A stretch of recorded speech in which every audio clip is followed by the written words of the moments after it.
COVID-19 diary day 10. I'm off work. It's a beautiful day. I'm pounding nails out of boards.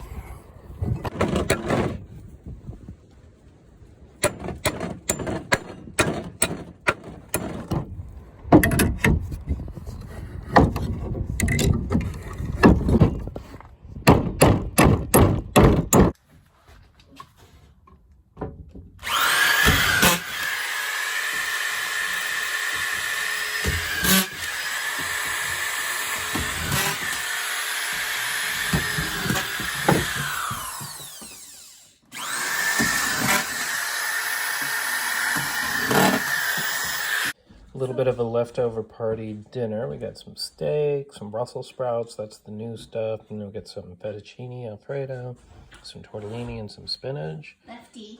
Gonna be good. Alright, it's the end of the day, and it's time to go to sleep. Be good. Wash your hands.